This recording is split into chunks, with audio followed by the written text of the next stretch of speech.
Buenos días, compañeros. Yo voy a iniciar los temas de familia con el tema enfoque de riesgo en medicina familiar.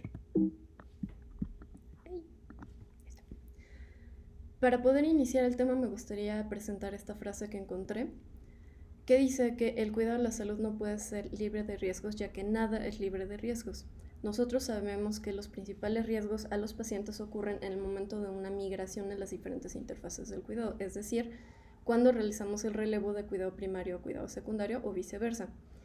Sin embargo, a pesar de que no podemos garantizar el hecho de que se tiene una garantía libre de riesgos, sí es importante que minimicemos el potencial de riesgos en cada punto que podamos, introduciendo un adecuado sistema de gestión clínica a través de liderazgo efectivo. ¿Por qué es importante esto? Porque una de las características que siempre nos mencionan a nosotros como médicos familiares es que nosotros debemos actuar con liderazgo y que nosotros tenemos la capacidad de corregir o de tratar el 90% de los problemas de salud de los pacientes. Entonces, por eso esta frase se me hizo significativa. Ahora, nosotros somos una especie comparativamente débil con las demás especies animales. ¿Cómo fue que nosotros logramos pasar de ser unos descendientes de los simios a ser la especie predominante del planeta? Contábamos con un recurso diferente a los demás, que era nuestro ingenio y nuestra capacidad de sentir emociones. Ahora, una de estas principales emociones es el miedo. ¿Cuál es la reacción a tener miedo? Es buscar cómo protegernos con respecto a esto. Esto se ha ido refinando porque inicialmente empezamos con miedo hacia el ambiente y en los nuestros depredadores, es decir, los cambios de estaciones y etcétera. Se fue refinando a buscar métodos de prevención. ¿Prevención de qué? Prevención de accidentes, prevención de eventos, de enfermedades que puedan terminar en la muerte de los individuos, porque lo que se busca es que la comunidad tenga un bienestar, que la comunidad pueda seguir creciendo. Y también para esto es importante que se buscaran identificar los factores de riesgo que nos pudieran poner en riesgo de desarrollar cualquiera de estas situaciones nocivas para la salud. ¿Cómo se define este enfoque de riesgo? Son estrategias que buscan reducir la posibilidad de un resultado clínico adverso, daño o pérdida hacia los pacientes como a sus familias. También podemos decir que lo que tenemos que hacer es medir la necesidad de protección, como identificando cuáles son los factores vulnerables a sufrir estos daños, buscando con su objetivo desarrollar estrategias para el control, minimización o eliminación de los riesgos a los pacientes. Esto es uno de los puntos claves del enfoque de riesgo, es buscar siempre la seguridad para el paciente. Aquí también lo pude poner graficado un poco más lindo, que es la meta del enfoque de riesgo, reducir los eventos adversos o prejudiciales a los pacientes y a sus familias por medio de programas diseñados para reducir el riesgo, pero también reducir la responsabilidad del personal médico y la carga al sistema de salud. Ahora, ¿a qué se refiere esto? Sobre todo, muchas de las fuentes que encontré son fuentes europeas o estadounidenses. Como sabemos, los eventos de las demandas médicas son mucho más frecuentes allá, pero no vamos por mal camino. Estos también van mucho a la alza. En uno de los artículos que pude encontrar decía que inicialmente, por la década de los 90, comparativamente con los 2000, aumentó más de 10 veces la cantidad de demandas y, de hecho, sí, uno de los principales sectores afectados por esto era el sector de atención primaria. Entonces sí es importante que lo consideremos. Ok, ahora sí. ¿Cuáles son los principales componentes de un programa de enfoque de riesgo? Es un control de calidad y una supervisión adecuada. Ahora, ¿cuáles son los elementos que podemos contar en un control de calidad? Son 6 puntos, que son el primero, definir estándares clínicos para poder llegar a ese punto. Segundo punto, recolección de información de los resultados clínicos de los pacientes para ver si lo que estamos definiendo como estándar clínico es adecuado o no. Después se analiza esta información y los sistemas que estamos teniendo, buscando monitorizar la práctica clínica, ver si estamos teniendo un adecuado control o no, o si estamos fallando en un punto. Y si es que no, buscar una corrección de los problemas encontrados. Más adelante, hacia el final, les voy a mencionar uno de los puntos más recientes y controversiales que hubo en Inglaterra, que involucró la muerte de muchos neonatos. Y el último punto de un control de calidad sería implementar sistemas de soporte basados en evidencia. Entonces, proseguimos. Toca mucho. Entonces, ¿cuáles son los puntos, las etapas por las cuales transita un enfoque de riesgo? Primero es identificar el riesgo. Después es definir cuáles son los grupos expuestos. Después, determinar la magnitud y distribución del riesgo. ¿Cómo? Intentando medir este riesgo. Conocer cuáles son los factores asociados para intentar realizar una adecuada prevención. Después, evaluar la disponibilidad de recursos, porque no es lo mismo que estemos en una unidad que contamos con todos los recursos o incluso en una región geográfica que contamos con todos los recursos para poder tratar con estos problemas, así estamos en la sierra. Y sexto punto sería plantear las medidas para abordar esta situación, para terminar elaborando un plan de acción para poder establecer las prioridades del tratamiento según las necesidades que pudiéramos encontrar. Ahí está. Entonces, el graficado más bonito lo puse así. ¿Cómo? Primero identificamos cuáles son los riesgos que tiene nuestra población, buscando eliminar o minimizar las pérdidas, reducir el impacto en caso de que sí haya pérdidas y teniendo el enfoque siempre de reducir los riesgos a través de la mejoría de la atención y la seguridad del paciente. ¿Cuáles son los usos del enfoque de riesgo?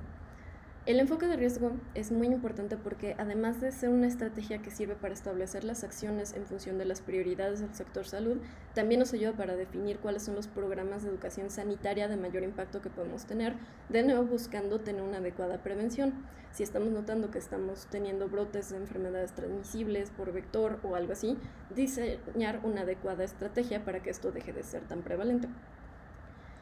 Ahora, también esto es una base importante para la estrategia fundamental de intervención sanitaria de muchos países. En nuestro medio, que es lo que más nos importa, es decir, la salud pública, ¿cuáles son los usos que le podemos dar al enfoque de riesgo? El primero es estimar las necesidades de atención de nuestra población. De nuevo, no es lo mismo que estemos en Las Lomas a que estemos aquí en la Ramos Millán, a que estemos en otro punto de la ciudad o en otro punto del país o en otro país. Entonces, primero necesitamos estimar qué necesidades de atención tenemos, cuál es la necesidad de nuestra población. Después ya podemos seleccionar y planificar las intervenciones. No podemos luchar todas las batallas, pero sí podemos ganar las principales. Tercer punto, planificar y dirección sanitaria, que sería asignar los recursos y poder ampliar la cobertura de las acciones sanitarias. Para después el siguiente punto, que sería determinar las prioridades. Como sabemos, en todas las unidades tenemos lo que son los programas de atención prioritaria, entonces de aquí pueden salir. Y el siguiente punto es elevar la calidad de los patrones de referencia a los niveles de atención, porque nos ha pasado mucho que se refieren pacientes que no se tenían que haber referido, que podían haberse manejado perfectamente en el primer nivel, y aquí es uno de los puntos donde lo podemos notar. Y los últimos 4 puntos es que podemos modificar cualitativa y cuantitativamente la incidencia de los factores de riesgo de la población, permitiendo tomar medidas de reorientación de la estructura, es decir, que manejemos adecuadamente lo que tenemos y lo dirijamos a los diferentes niveles que tenemos. ¿Por qué? Porque no tenemos muchos recursos, no tenemos mucho dinero, entonces tenemos, como dice en el punto 7, elevar la eficiencia económica y la calidad de las acciones. Si nosotros podemos detener el gasto abajo, teniendo un adecuado control, pues ahí es donde podemos actuar. Último punto sería elevar el grado de capacitación del personal de salud al ser integrado al sistema, con un constante entrenamiento del personal. De hecho, eso es uno de los puntos más importantes que siempre se mencionan, que se requiere una constante actualización de conocimientos al personal. Importantes definiciones: recordar qué es un riesgo. Un riesgo es una característica o circunstancia detectable en un individuo o grupo que puede estar asociada o no a experimentar un daño en la salud. Y también recordar que es un factor de riesgo. Un factor de riesgo es una característica que se asocia con una mayor probabilidad de desarrollar o experimentar una enfermedad. Como repaso pequeño. Muy bien. Esto puede ser muy amplio o no tan amplio como lo podemos ver, porque hay muchísimas clasificaciones. Esta es una de las clasificaciones más sencillas, pero también muy generales y muy adecuada que yo encontré, con cómo podemos clasificar estos factores de riesgo. Los factores de riesgo pueden ser, por ejemplo, biológicos, como puede ser la edad; ambientales, como puede ser un inadecuado abastecimiento de agua, falta de adecuado sistema de disposición de excretas, contaminación ambiental, por ejemplo. Factores de riesgo, comportamiento o estilo de vida son, por ejemplo, las toxicomanías, como fumar, beber, o socioculturales, que pueden ser el nivel educativo. Económicos es por el ingreso de las personas, y relacionados a la atención de la salud es qué tan distante está el centro de atención salud a las personas, qué tan factible es que las personas puedan llegar a recibir la atención médica.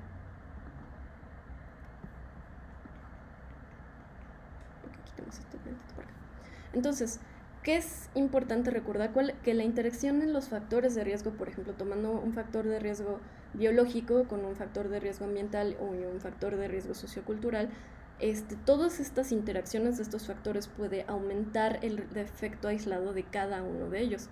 Tomemos en cuenta un neonato que nace en una familia pobre, que la madre no es capaz de cuidarlo, como sabemos que es uno de los factores de hospitalización de varios pacientes, que es que notemos que el cuidador no es capaz de darle una adecuada atención al menor. Todo esto nos puede llevar a una nutrición deficiente de la madre y estar más expuesto a sufrir de enfermedades recurrentes. Y todo esto nos da como daño a la salud, como tenemos acá, que es un bajo peso al nacer.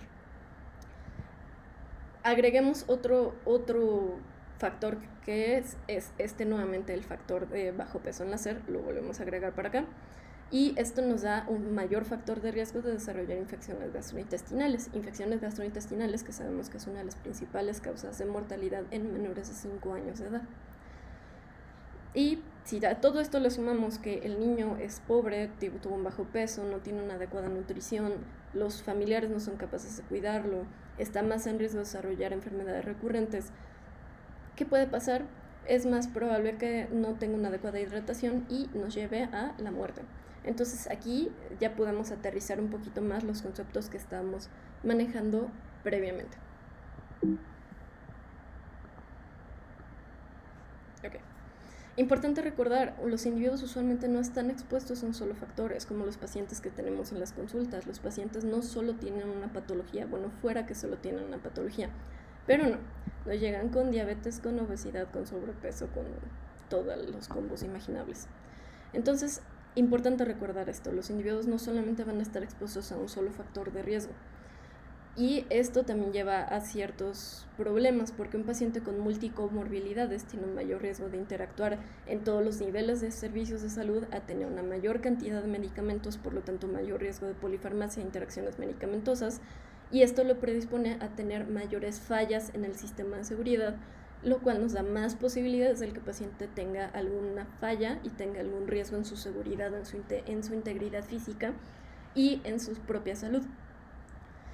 También consideremos que hay afecciones de salud que son tanto enfermedades como factores de riesgo, como son la obesidad. La obesidad puede ser una enfermedad como un factor de riesgo. También puede ser la hipertensión arterial, la diabetes, las enfermedades coronarias, cáncer, etc., etc., etc. Entonces, es importante recordar esto. Ideas clave que me gustaría que recordáramos es que el enfoque de riesgo es un elemento clave en la gestión clínica y la cultura de seguridad de los pacientes.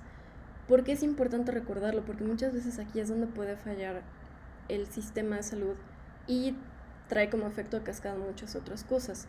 También importante recordar, hay que considerarlo como un método que permita al personal de primer contacto, como somos nosotros, a comprender los riesgos inherentes de los sistemas y procesos que estamos teniendo. También sabemos nosotros que hay veces en que puede fallar el sistema y eso puede llevar a consecuencias en la salud de las personas. En un momento les menciono un ejemplo muy concreto para que se aterrice la idea, porque la verdad honestamente yo no lo había entendido mucho hasta que encontré este ejemplo y dije, ok, aquí es donde se encuentra que es increíble que todas estas pequeñas cosas hayan fallado y hayan conllevado la muerte de tantas personas. Último punto, se puede esperar que a mayor seguridad del paciente tenemos una mejor calidad de la atención, y una mejor calidad de la atención nos puede asegurar que tenemos una mejor salud en los pacientes. Este es el punto que les quería mencionar. Esto pasó en 2001. 2001 se hizo esta inquiry en la ciudad de Bristol. Se encontró que entre los años de 1991 y 1995 se contó entre 30 a 35 muertes de neonatos que se habían internado en esta unidad que era el Bristol Royal Infirmary, y se estaba encontrando que la mortalidad de los menores en esta unidad, especialmente los menores que habían que habían tenido cirugía cardíaca, habían presentado más del doble de la mortalidad promedio de la nación, específicamente en esta unidad hospitalaria. Entonces, las familias de todos estos neonatos que habían fallecido entre estos años, no recuerdo la cantidad exacta de cuántos niños fallecieron, pero sí fueron varios cientos, estuvieron luchando para que se hiciera esta supervisión, que se investigara qué era lo que había sucedido. Y una de las frases más recurrentes que encontré con respecto a esto fue esta frase que dice: mucho poder en pocas manos. ¿Por qué? Al momento de buscar cuál fue la falla, lo que estaba haciendo, porque no fue en sí que los cirujanos habían hecho mala cirugía y por eso habían muerto los niños. Se encontraron muchas fallas en el sistema. Para esto nos sirve el enfoque de riesgo. Encontró muchas fallas en el sistema y uno puede pensar qué fallas pueden haber sido. Bueno, las fallas que ellos encontraron fue que en primer lugar, el quirófano y la unidad de cuidados intensivos ni siquiera estaba en el mismo piso del hospital, y que aparte el elevador no era exclusivo de ellos. Entonces lo que pasaba era que podían llamar al elevador y el elevador se podría estar deteniendo mucho tiempo en vez de darle prioridad a que salían del quirófano y podían irse a la unidad de cuidados intensivos. Entonces, muchos de los servicios esenciales para los pacientes no se encontraban en la misma zona. Esto retardaba mucho la atención y también generaba que no hubiera trabajo en equipo. Y eso fue otra de las cosas que encontraron, que no había un adecuado trabajo en equipo, no había una adecuada comunicación, y por lo tanto todos estos fallos llevaron a que todos estos niños fallecieran. Entonces, aquí es un ejemplo reciente, relativamente, fue en 2001 cuando se publicó esto, pero fueron casos que pasaron entre 1991 y 1995. ¿Ok? Entonces, aquí ya encontramos cuál es la importancia de esto y cuál podría ser una consecuencia directa de una falla en. Entonces, ¿cómo podemos concluir esto? Que el enfoque de riesgo no es solamente un proceso frío y estático donde decimos punto A, punto B, punto C, sino que sí es un proceso dinámico, es un proceso que tiene muchos factores que pueden influir. ¿Por qué? Porque el enfoque de riesgo considera todas las causas, o sea, identifica y mide las probabilidades de que se produzca un daño, y lo podemos emplear para ver cuál es la necesidad de la atención de la salud y los servicios que tenemos. Entonces no solamente es buscar punto A, punto B, punto C, ya lo logré, ya estuvo, aquí está el reporte y lo que sigue, ¿ok? Y como mencioné con lo que pasó en Bristol, se debe de ir evolucionando conforme se encuentran áreas de mejoría o fallas. ¿Por qué? Porque el punto principal es la seguridad de los pacientes, los familiares y los médicos. ¿Por qué? Porque todo esto va a permitir una conducta adecuada y una ejecución de un plan. Porque, como sabemos, cuando no tenemos un plan y nos encontramos en una situación que no estamos informados de qué es lo que tenemos que hacer, hay muchas fallas, y cuando hay muchas fallas, lamentablemente hay mucho efecto en la salud de las personas. Entonces sí es importante esto. Recordando también que el objetivo de la salud pública y los elementos involucrados en la sociedad es contribuir a mejorar el estado de salud de la población. Entonces esto nos puede permitir acercarnos a este objetivo y desempeñar una función fundamental en la prevención y modificación de las normas que pueden dañar a los seres humanos, y para esto es necesario realizar todo este control de calidad y todas estas mediciones. Entonces espero que haya sido claro el tema. La verdad a mí me costó muchísimo trabajo al inicio cuando encontré la información, pero espero que con los ejemplos que dimos haya sido más claro todo esto, compañeros.